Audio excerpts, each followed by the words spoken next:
बहुत शुक्रिया, बहुत छोटे वक्त पे आप लोग सब आए। मैं बहुत शुक्रगुजार हूँ आप लोग का। बहुत एक दो अहम मसले जो हैं आजकल के इलेक्शन के हवाले से सामने देखने को नज़र आ रहे हैं, तो मैं समझता हूँ कि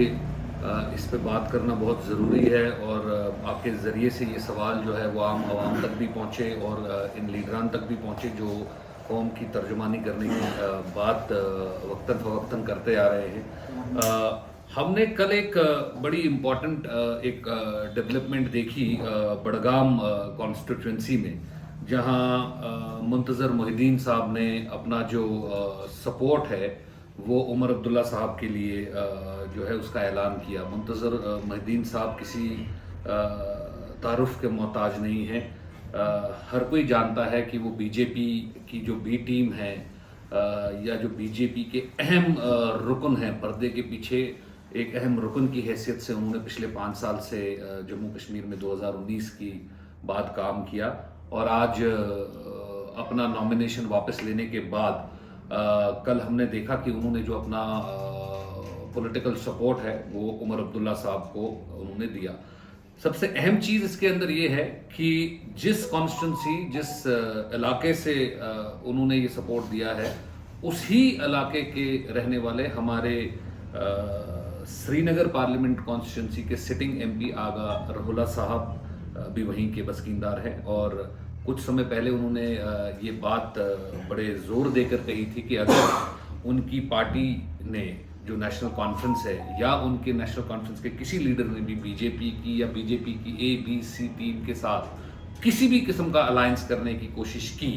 या किसी भी किस्म का सपोर्ट हासिल करने की कोशिश की, तो वो इस्तीफा देंगे और वो इसका पुरजोर मुखालफत करेंगे। तो मेरा पहला सवाल जो है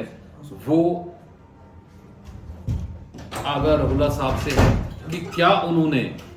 अपनी पार्टी से इस चीज़ के ऊपर सवाल जवाब किए, क्या उन्होंने अपनी पार्टी की लीडरशिप से इस चीज़ के ऊपर सवाल जवाब किए, क्या उन्होंने उमर अब्दुल्ला साहब से ये सवाल जवाब किए कि ऐसा पर्दे के पीछे क्या डील चल रही है, ऐसी पर्दे के पीछे क्या बात चल रही है कि उनको बीजेपी की बी टीम का सहारा लेने की ज़रूरत पड़ गई और ये सहारा भी वो वहाँ ले रहे हैं जहाँ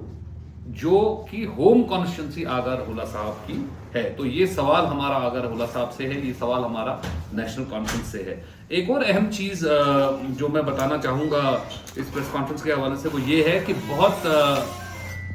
जोर देकर ये बात नेशनल कॉन्फ्रेंस के लीडरों के हवाले से की जा रही है कि हम 370 को वापस बहाल करेंगे, 370 की या 35A को वापस बहाल करेंगे। मैं समझता हूँ कि उनके 2 मेंबर पार्लियामेंट पार्टी के उनके इस टाइम पे जो है पार्लियामेंट के अंदर मौजूद हैं और मेरे ख्याल से 2 सेशन अभी तक पार्लियामेंट के वो अटेंड भी कर चुके हैं। लेकिन हमने नेशनल कॉन्फ्रेंस के मेंबर पार्लियामेंट दोबारा कोई भी ऐसा बिल अभी तक नहीं देखा जो उन्होंने टेबल वहां पे किया हो, जो उन्होंने पार्लियामेंट में इंट्रोड्यूस किया हो। तो ये जो दिल्ली में एक रवैया है, दिल्ली में उनका कारकर्दगी एक है और यहाँ कश्मीर में या जम्मू कश्मीर में लोगों को बोलने की जो एक बात है, ये जो उनकी कथनी और करनी में जो ये फर्क है, इसके ऊपर उनको साफ तरीके से सामने आना चाहिए और ये लोगों को बताना चाहिए कि क्या वजूहात ऐसी हैं या कौन सा ऐसा कानून है जो उनको रोक रहा है कि उन्होंने पिछले 2 सेशन में अभी तक पार्लियामेंट के अंदर कोई भी अपना जो 370 या 35A को लेकर कोई बिल वो बार बार बोलते हैं हम वहां लाएंगे, लेकिन आज तक अभी लेकर नहीं आएंगे। तो अवाम को ये बताना है क्या उनकी बीजेपी के साथ कोई अंडरस्टैंडिंग ऑलरेडी है, ताकि जो सिटिंग MP हैं आगा साहब, उन्होंने अपनी होम टर्फ अपने घर के अंदर बीजेपी के साथ अलायंस किया और उमर साहब के लिए जो है वो सपोर्ट शामिल किया। और दूसरा जो 370 और 35A की बार बार वो जम्मू कश्मीर में बात कर रहे हैं, उसके ऊपर अभी तक उनके 2 सिटिंग MPs ने, चाहे वो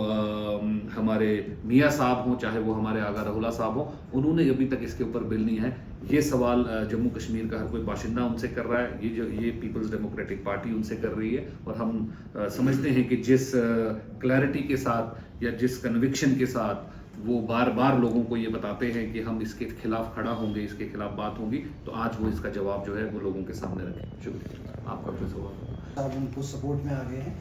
लेकिन अगर बीजेपी जम्मू में अच्छा बहुमत लेती है और कश्मीर में डिफरेंट सेकुलर ताकतें लेती हैं, तो क्या जिस तरह आप लोग आपस में इस तरह जो है बयानबाजी कर रहे हैं, कल को अगर आपको ज़रूरत पड़ी तब क्या होगा? देखिए, हमारा जो इलेक्शंस में जाने से पहले का जो एजेंडा रहा है वो बहुत क्लियर रहा है, वो बड़ा साफ रहा है। हमने हमेशा कहा है कि कोई भी सेक्युलर गवर्नमेंट जो जम्मू कश्मीर में बनेगी वो पीपल्स डेमोक्रेटिक पार्टी उसके सपोर्ट में खड़ी रहेगी और उसके साथ शाना बशाना खड़ी रहेगी। लेकिन अगर कहीं से भी हमारे को जो ये नई नई डेवलपमेंट जो सामने आ रही है, जो हम देखने को मिल रहा है कि कहीं ना कहीं बीजेपी के साथ पर्दे के पीछे अलायंसेस हो रहे हैं, सामने लोगों को कुछ बोला जा रहा है, पीठ पीछे उनकी कुछ किया जा रहा है, तो इसके ऊपर सवाल उठाना मैं समझता हूं हमारा फर्ज है। हमारा ये सवाल पूछना हमारा फर्ज है, लोगों के हवाले से ये सवाल पूछना हमारा फर्ज है। तो ये हम बात कर रहे हैं। बाकी जितनी भी सेक्युलर ताकतें पोस्ट इलेक्शन जो भी रिजल्ट निकलता है, जहां पीडीपी की जरूरत उनको पड़ेगी, जहां पीडीपी उनकी मदद कर सकती है, जहां उनको असिस्टेंस कर सकती है, वहां पीडीपी उनके साथ शाना बशाना करेगी। मोहित साहब, एक पार्टी का बंदा दूसरी पार्टी में जाता है, वैसे ही बडगाम में भी हुआ। आप कैसे बोल सकते हैं उन्होंने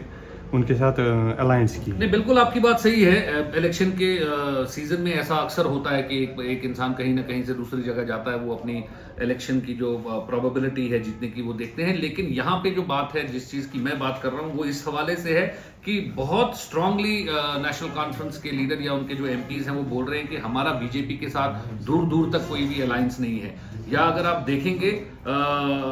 मैं समझता हूं कि जितने भी ABCD टीम्स अभी तक रही हैं, इन्होंने उन्हीं पार्टीज को ज्वाइन किया है जिनको बीजेपी का आशीर्वाद ऑलरेडी है। किसी भी ऐसी सेक्युलर पार्टी या कोई ऐसी जो ताकत जो इनके खिलाफ लड़ रही है, उनके साथ ये ABC टीम के लीडर्स अभी तक वहां नहीं गए हैं। तो जो आगा साहब का या उमर साहब का एक स्ट्रांग स्टैंड रहा है बीजेपी के